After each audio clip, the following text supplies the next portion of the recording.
नमस्कार, मैं हूं प्रदीप। आप थिंक 360 देख रहे हैं। आपातकाल आज से 50 साल पहले, ठीक 50 साल पहले लागू की गई ऐसी व्यवस्था जिसका उल्लेख तो संविधान में था, लेकिन संविधान की पोथी ही किनारे रखी गई, ऐसा कहा गया। और लोकतंत्र बनाम परिवारवाद या अराजकता बनाम लोकतंत्र, यह इस तरह के नारे चले। Indira is India, India is Indira. तो वो दौर था जब नारों का दौर था और आवाजें खामोश की गई। भारत के इस आपातकाल वाले संवैधानिक प्रावधान का दुरुपयोग करते हुए, ऐसा कहा जाता है। राजस्थान में भारतीय जनता पार्टी और उसके जो संगठन हैं वो अब इसके खिलाफ एक माहौल 50 साल बाद याद करने की कोशिश करते हुए बना रहे हैं। और उसी में एक कोशिश है भारतीय जनता पार्टी के युवा मोर्चा, भारतीय जनता युवा मोर्चा है, उसकी ओर से यूथ पार्लियामेंट, मॉक पार्लियामेंट जैसे आयोजन किए जा रहे हैं। और बताया जा रहा है कि आपातकाल जिसमें मूल अधिकार छीन लिए गए थे, यह जो आयोजन हो रहा है, इसके प्रदेश संयोजक हमारे साथ हैं नरपत चारण जी। नरपत जी, बहुत स्वागत है आपका। प्रणाम। क्या है ये आपका जो आयोजन है, इसके बारे में बताएं, क्यों कर रहे हैं आप? आज तारीख भी 25 है और आज ही के दिन लोकतंत्र का गला काटा गया था 1975 को।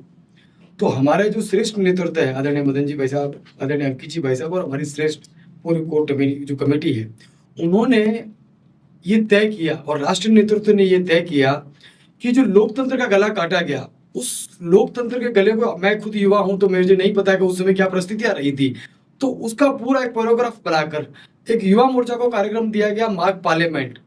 आदरणीय मदन जी भाई साहब, आदरणीय हमारे युवा मोर्चा के प्रदेश अध्यक्ष अंकित जी भाई साहब के नेतृत्व में मुझे प्रदेश संयोजक बनाया गया।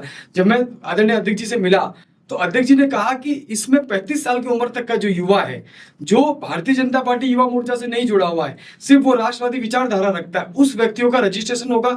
तो मैं आपको बताना चाहता हूं कि हमने जो रजिस्ट्रेशन है वो पूर्व में 7 दिन पहले ही हमारे राष्ट्रीय नेतृत्व और आदरणीय प्रदेश अध्यक्ष जी मदन जी भाई साहब और अंकित जी भाई साहब के आदेश के अनुसार हमने पालना करते हुए 10 दिन से हमने गूगल फॉर्म पर सारी जो चीजें हैं वो हम राइट डाउन कर रहे हैं। गूगल फॉर्म पर वो कहाँ है, क्या उनका नाम है, उनका मोबाइल नंबर, उनका एजुकेशन और किस जिले से वो बिलोंग करते हैं और उनका इंटरेस्ट क्या है, उन चीज़ों से हमने पूरा रजिस्ट्रेशन किया। और मैं आपको बताना चाहता हूँ 26, 27 और 28 ये 3 दिन ये कार्यक्रम हो रहे हैं। जयपुर में ये कार्यक्रम ग्रेट निगम में हो रहा है।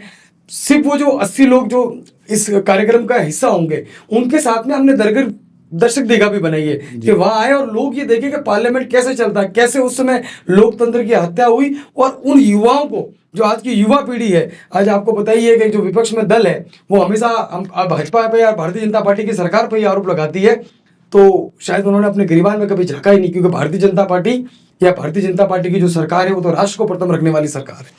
जी, तो इसमें यूथ पार्लियामेंट में क्या होगा बेसिकली आपकी ओर से? जो एक 80 लोग होंगे, उसमें सबकी भूमिका पहले से सुनिश्चित है। हमने एक पैराग्राफ बनाया है, उस पैराग्राफ के तहत जिसको आदरणीय प्रधानमंत्री जी का रोल दिया, उनको प्रधानमंत्री जी बनेंगे, जिनको मॉक पार्लियामेंट जैसे आप डमी एक पार्लियामेंट बनाते हैं, और एक विपक्ष का नेता भी बनेगा। जी, तो चर्चा आपातकाल पे रहेगी, आपातकाल पे रहेगी, उस समय की परिस्थितियों पर रहेगी। तो मतलब कांग्रेस को आप निशाने पे लेने वाले हैं? कांग्रेस का इतिहास उधेड़ेंगे आप? हैं आप खुद समझिए कि उस समय देश के तीसरे मजबूत स्तंभ को भी बंद कर दिया गया था। मैं आज सुबह जब गूगल पे पढ़ रहा था कि उस समय के जो पत्रकार जगत के लोग थे, उनकी लाइटें कट दी थी, 3 दिन तक अखबार तक नहीं आए थे। तो जो स्वतंत्र रहा है हमेशा, जो बेबाकी से लिखता है, उस पत्रकार भाइयों को भी उस समय बहुत ज्यादा प्रताड़ना सहनी पड़ी। बिल्कुल, प्रताड़ना में रहे थे पत्रकार और कई अखबार बंद हो गए थे राजस्थान में। और उसमें भाजपा नहीं थी, भाजपा तो 1980 में बनी।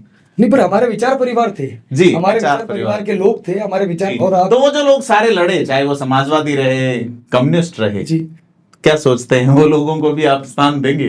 बिल्कुल, अगर जिसने भी स्वतंत्रता सेनानी जिसने इसमें अपना हिस्सा लिया या जुल्म सहा है, उनका सम्मान समारोह भी है। 4:30 से लेकर 5 बजे तक की पूरे दिन का कार्यक्रम है। उस आधे घंटे में जिन्होंने उस समय संघर्ष किया, उनको हम सम्मान भी करेंगे। जी, तो ये प्रोग्राम आपका ग्रेटर वाला जो आपका ऑडिटोरियम है उसमें रहेगा, और उससे पहले 26-27 को अलग अलग जिलों में? जी, धौलपुर में है, जोधपुर में है, सिरोही जिले में पिंडवाड़ा में है, बीकानेर में है जी। अच्छा, तो वैसे आप ऐसी जगह कर रहे हैं, धौलपुर, सिरोही के पिंडवाड़ा वगैरह, तो अछूते रहते हैं हमेशा ही?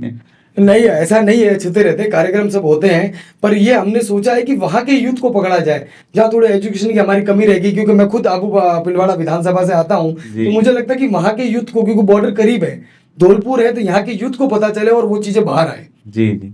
तो नरपत जी, और कौन है आपकी टीम में जो? मेरे साथ में 4 सहयोगी के रूप में लोहित सिंह जी हैं, सह संयोजक के रूप में अभिमन्यु सिंह जी राव है, अर्जुन सिंह जी दवाई है और दीपक जी शर्मा है।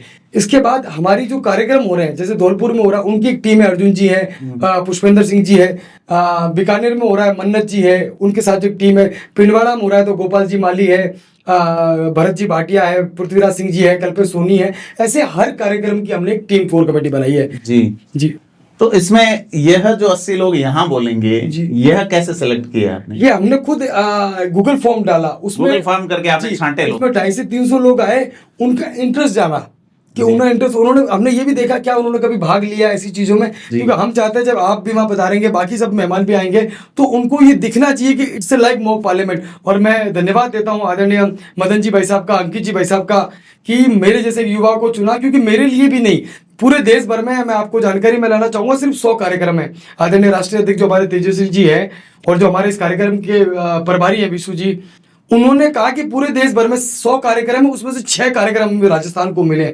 इस कार्यक्रम के तहत हम सोशल मीडिया का उपयोग कर रहे हैं, हम लोगों तक जा रहे हैं कि इस कार्यक्रम में आए, और आप जानकर अछूते रहेंगे, हैरान हो जाएंगे कि जब हमने इसका रजिस्ट्रेशन चालू किया तो हमें ये लग रहा था हम कैसे करेंगे, या मैं और मेरी कोर कमेटी कैसे करेंगे। तो आदरणीय मदन जी भाई साहब और अंकित जी भाई साहब, जब मेरी मीटिंग हुई तो अंकित जी ने कहा कि नरपत जी ये यूथ के इंटरेस्ट का मामला है, और आप ये समझो कि जो रजिस्ट्रेशन हुए वो हम हैरान थे कि एक दिन में इतने ज्यादा रजिस्ट्रेशन कैसे होंगे। तो इसमें अब जो रजिस्ट्रेशन वाले, ये सिर्फ युवा मोर्चा के कार्यकर्ता है या रादर देन युवा मोर्चा? नहीं, जो ऑर्गेनाइजर है वो युवा मोर्चा है, लेकिन इसमें जो भागीदारी कर रहा है वो आम युवा है। जी जी जी बिल्कुल। तो आपका जो कोर एजेंडा है राष्ट्रवाद और राष्ट्र प्रथम भाजपा या उसके संगठनों का, उस पे आप फोकस कर रहे हैं मुन? बिल्कुल, उस पर फोकस कर रहे हैं। और दूसरी बात, उस समय क्या हुआ, उस समय के लोग, मैं आज ही सुबह जब सब चीजें छान रहा था, पढ़ रहा था, तो देखा कि राजनाथ सिंह जी की एक चीज देखी कि उनकी माता जी का देहांत होने के बाद भी जी उन्हें पैरोल नहीं दी गई, उन्होंने जेल में ही बाल, आप समझो, मेरी रूह कांप गई यार, ऐसे लोग, ऐसी इतना बलिदान दिया गया। और ऐसे बहुत सारे लोग राजस्थान की धरती पर, कोई कम नहीं है, बहुत सारे ऐसे लोग जिन्होंने वो दुख सहा है, उस काले अध्याय को सहा है। निश्चित तौर पे बहुत सारे लोग थे जो भाजपा के विचार वाले लोग थे, वो भी थे, और जो इतर विचार वाले लोग थे, इवन हमारे पूर्व प्रधानमंत्री रहे चंद्रशेखर तो कांग्रेस के सांसद थे, उन्हें ये कहा गया कि मंत्री पद या जेल, तो उन्होंने कहा जेल। जेपी के मानस पुत्र कहे जाते हैं, जयप्रकाश नारायण के नेतृत्व में संपूर्ण क्रांति हुई। तो आपातकाल के मौके पे भारतीय जनता युवा मोर्चा एक कार्यक्रम कर रहा है जिसमें नई पीढ़ी रूबरू हो, और जानना चाहिए हमें, आपातकाल भारत के लोकतांत्रिक इतिहास का एक ऐसा अध्याय है जिसे दो अलग अलग, भाजपा अलग चश्मे से देखती है, कांग्रेस उस चश्मे को हटाने की कोशिश करती है। आपको देखना चाहिए कि क्या हुआ था 12 जून 1975 का एक इलाहाबाद हाईकोर्ट का फैसला, जिसमें जस्टिस जगमोहन लाल सिन्हा यह साबित करते हैं कि न्यायपालिका प्रधानमंत्री से भी ऊपर है, वो निर्वाचन अवैध घोषित करते हैं। बाद में बहुत कुछ होता है, कांग्रेस के राष्ट्रीय अध्यक्ष Devkant Barua India is Indira, Indira is India का नारा देते हैं, बहुत सारी चीजें होती हैं। लंबे समय तक, करीब 2 साल से थोड़ा सा कम आपातकाल का वक्त रहा। उसके बाद चुनाव में कांग्रेस पहली बार सत्ता से बाहर हो गई, नए लोग सत्ता में आए, तमाम चीजें हैं। आपको क्या लगता है, क्या विचार करते हैं आप, हमें कमेंट करके बताएं, और कैसी लगी नरपत जी की बातें ये भी जरूर लिखें। धन्यवाद।